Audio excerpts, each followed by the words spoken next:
Hi, I'm Danielle, And I'm Dell. and this is the Black Catch-Up, where we're catching up on iconic black media we missed out on in our more conservative religious childhood. All right, so today we watched Cadillac Records. Yes, we did. So, as always, IMDb chronicles the rise of Chess Records and its recording artists. So, yeah. This is real also the short. first. Yeah, really short.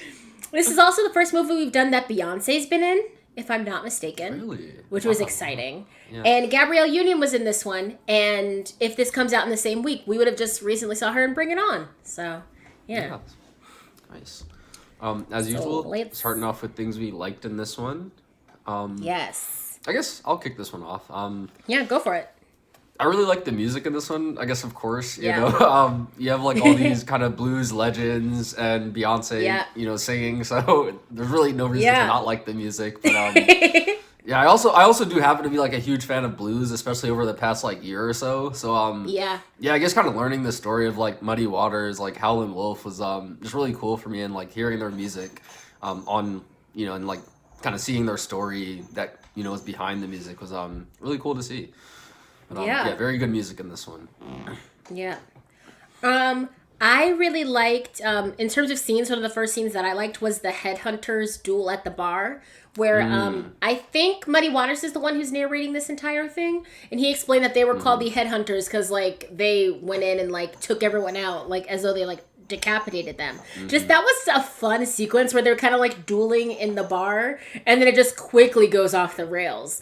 But I just thought that was fun, and it was kind of like a showdown of like music, and they just had the swag of people who are like, we know we're the shit, like whatever they're doing we could do better, and like make a better record than them in general, like we're better than them, and it just like really showed it and just made the scene really fun to watch. Yeah, I like that too, and I kind of like that aspect of this movie. Like, I guess like these days, like I'll listen to like hip hop rap and hear about like rap beefs or like hip hop beefs, but I didn't realize like people playing the blues back then had like beefs and stuff like Everyone that. had beef. So it was like just really, really weird, really like interesting to see that. Like there was this scene where little Walter like shoots the guy who was like also using his stage name. Yes. There's like just little scenes like that. I was like, whoa, like these guys weren't just like sitting down like singing sad songs, you know? Yeah, they were about like in there.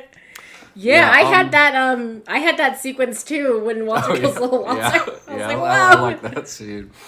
I guess the next thing I really liked the perspective this was in, or maybe not the perspective, but I like how it highlighted different artists.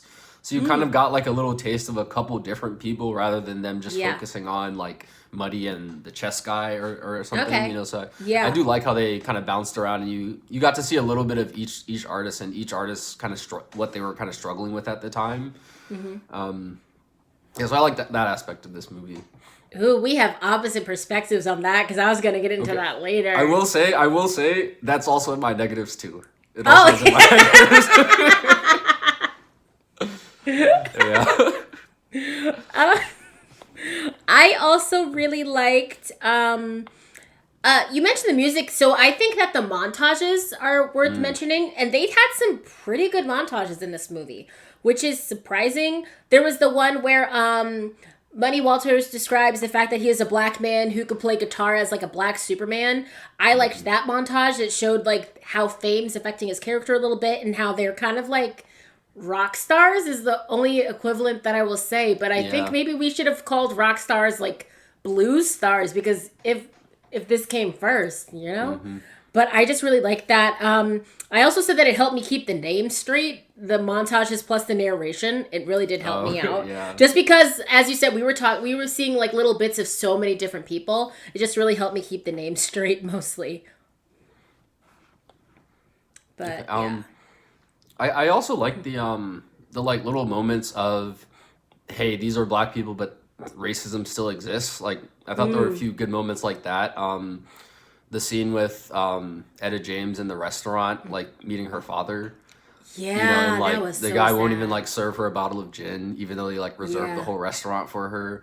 And then there was the scene of Chuck Brown Chuck Berry trying to perform at that one club that had his like poster up. Yes. It's like, oh, and then they said everyone you were was a white man segregated. kind of thing. Yeah. Oh no, that was a different. I was talking about the other scene. There was the scene where like there was a segregated crowd, and then they all start merging. But there was a different club he walked up to and wasn't allowed to perform at because I guess the people were expecting some white man to be Chuck Berry. Yes, I remember that now. Yes. Yeah, but I also did. I forgot about that scene with the split crowd, but I also really did like that scene too. Yeah, I get what you mean. Another scene I liked was the sequence when Walter finds out that his mother died. Just from the onset where he's going to talk to Chess and he's like, oh, who died? He's like, your mother? And I was like, whoa, bring the energy of the room down 1,010%. Yeah. And just like the whole sequence where he's like, the actor who plays him, I can't remember his name, but I know he was on Scandal. He gave a really great performance, like the couple tears that he had. And kind of like almost, that was like his villain origin story of how he became an alcoholic because Muddy Waters was like, you're gonna want this. And he's like, no, I don't want it. And then he's like, and then he has the alcohol and just him kind of like being like, oh, I have no mom. This harp, which is his harmonica, is his mom. And just him wanting to like go back in there because like what else can you do but continue to perform even though this terrible thing has happened? Even if he doesn't have that strong of a relationship, it's like, that's still your mom. Just that entire sequence was really good to me. Yeah, agreed. I guess is that all you had or...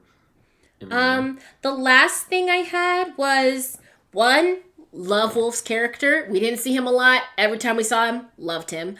But I just liked the first seeds of them realizing that they're not actually getting like paid. They're kind of getting paid in stuff instead of like actual money, it seems. And this was after we first like see Wolf with his beat down truck and he doesn't take a Cadillac. He's like, no, I forget what his reasoning was, but he was like, I don't want it to be like this type of thing. Yeah, he says, I don't want the car to own me. I think that's what he says. Yeah, he doesn't want the car to own me, and that's kind of like what it becomes.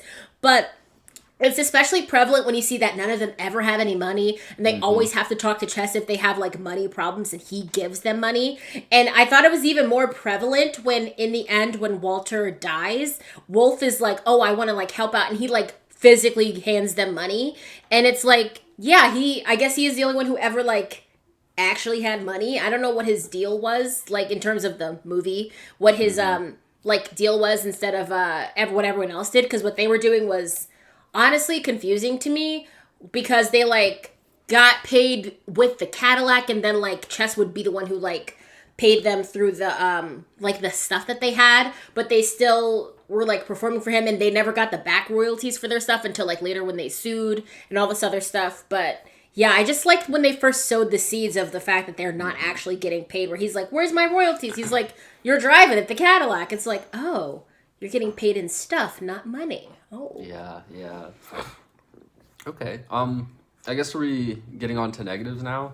Yes.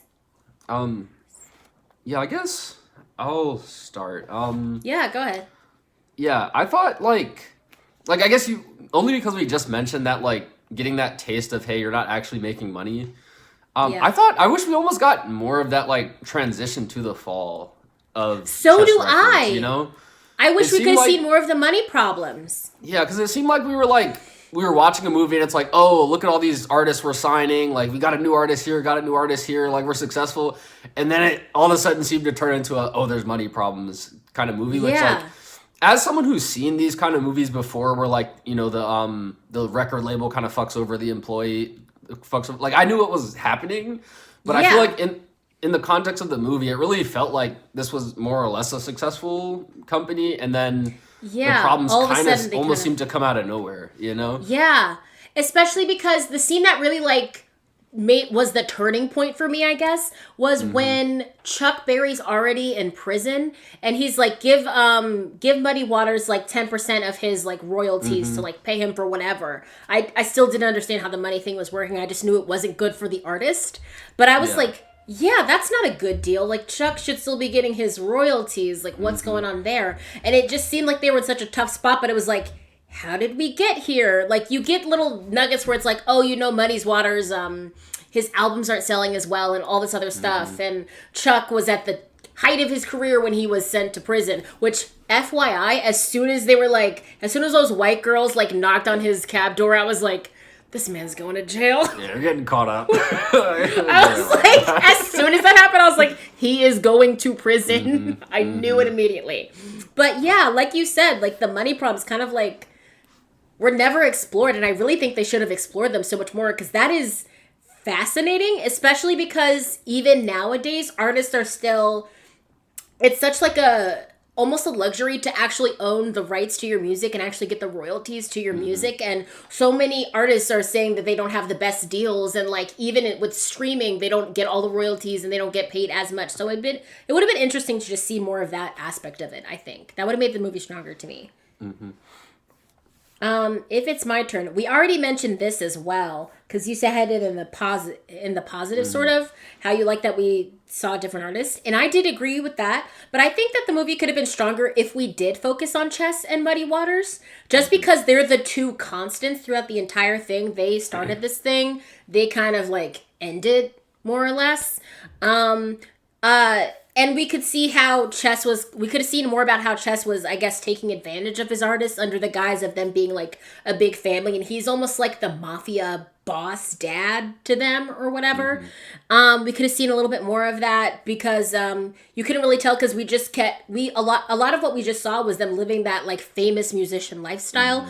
And we could have also seen how Muddy Waters started off as like the golden goose of Chess Records, and then eventually his albums aren't selling as well. And how does that affect him? Like, he's saying he has no money, but we don't know a lot about his money situation, I guess, and like how big were the royalties that he was missing out on before versus like what he's getting now. And essentially he's like, I can't pay child support or like lose my house, Just, I thought we could have like had that through line where we get some of the artist perspective, because Muddy Waters was working with a lot of the new artists that they signed to Chess Records, and we could have seen like the old guy, the older wiser guy, if you will, perspective versus like the new blood that they constantly just like flow in, plus Chess's perspective a little bit more.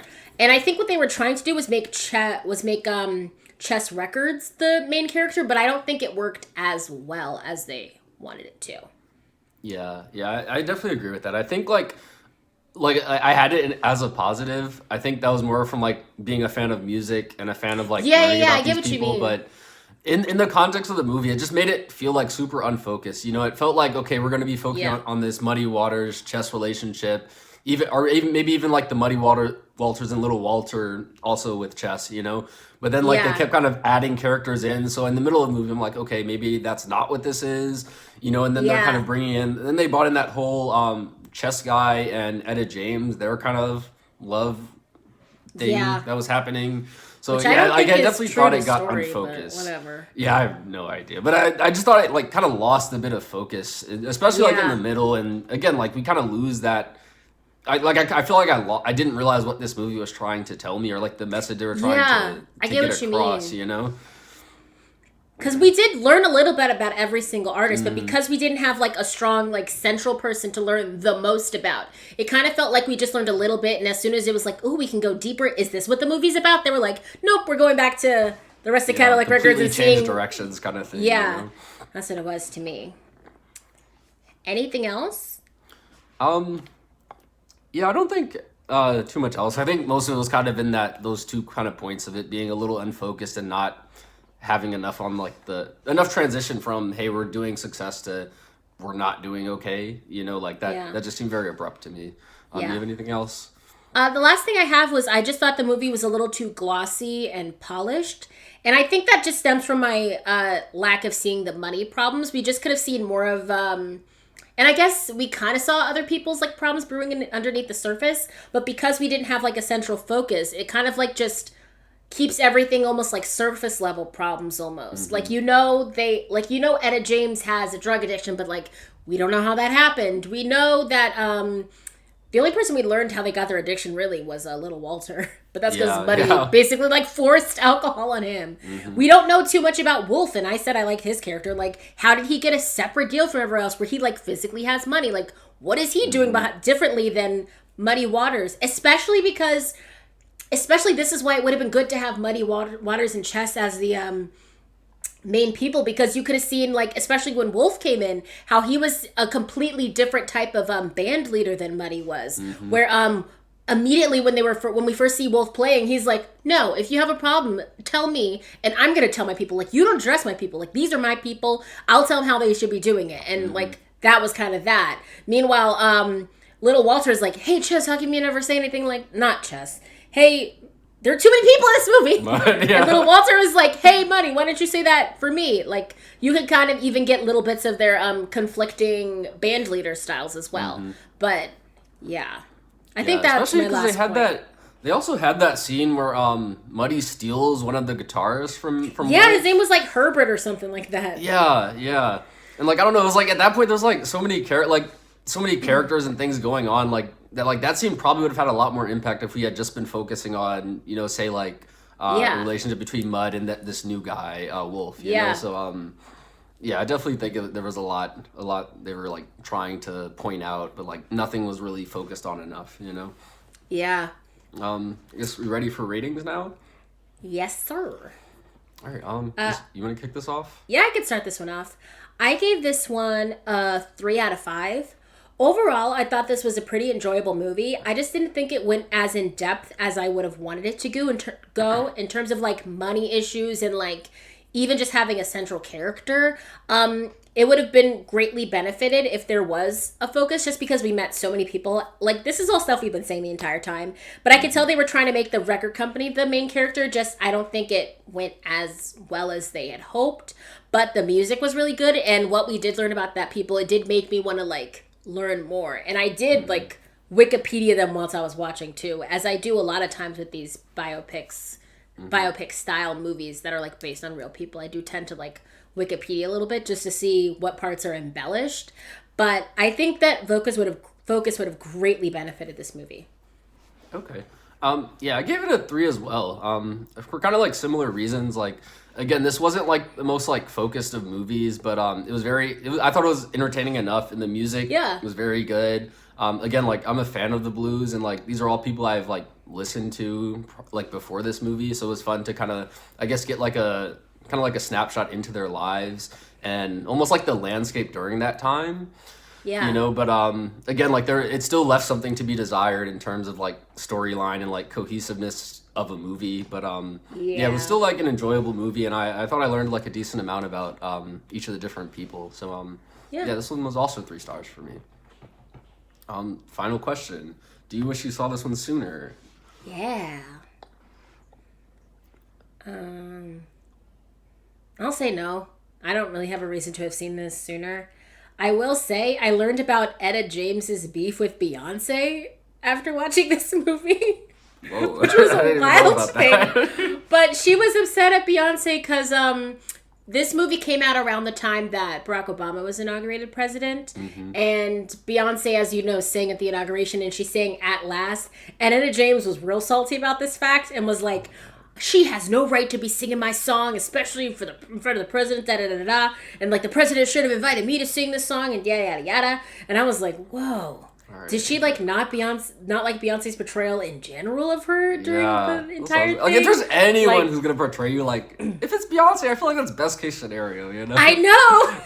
I think there are a couple of people who, like, if you're a singer and they portray you, that's, like, best case scenario. Like Jennifer Hudson's one of them, where I'm like, if I become like a famous singer and Jennifer Hudson portrays me, which wouldn't make sense in terms of our ages, but perfect world. It's if she portrays me, like, you're like, oh, I know this is gonna be good. Same with Beyonce. If she portrays me as a singer, I'm like, good, thank you. I got a good singer on my side. Yeah. Like, but their beef was just like something that I need to look into more. But I just saw like one quick like it was like I say beef, that's a strong word, because I don't think Beyonce herself ever responded, because she doesn't. Probably not. But it was like one of those like weird quick like gossip things, and I was like, I really need to like figure more about this out. So that's what I'm gonna do after we're done with this.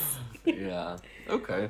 In terms of seeing this sooner, it was also a no for me. Actually very glad seeing it now. Like, again, I've gotten into blues in this last like year or so. Pretty much since COVID started, I got into the blues. So it was nice seeing it now, having like known some of these people. So glad to see it now. That was Cadillac Records. Yes. YouTube housekeeping, like, comment, subscribe.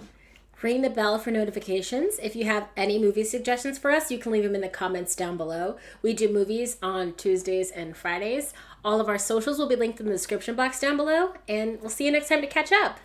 Bye. Cool. Yes. Cadillac Records. Oh, good. I could say this now because I wanted to say it in a place where I might delete it. I kind of like the... I was not mad at the romance between Etta James and Chess. I was not upset. Oh. I didn't hate it. Did I think it was necessary? No. I, of course, didn't think it was necessary. I very rarely think of romance as necessary in these types of movies.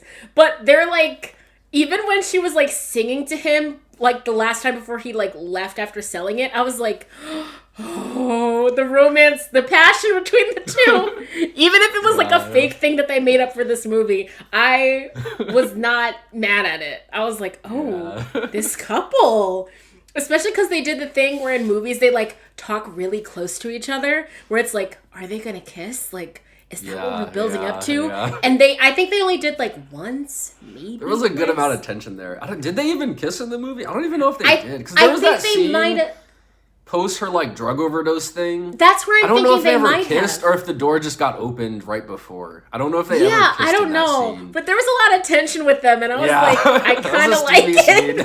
I understand. They were kind of a steamy couple that I don't know ever existed, but I was like, I'm not mad at this, and I'm normally mad at this. I don't know what relationship trope that is, but I gotta find more of those. It's not like the will they won't they. It was just like pure tension and nothing else. You know?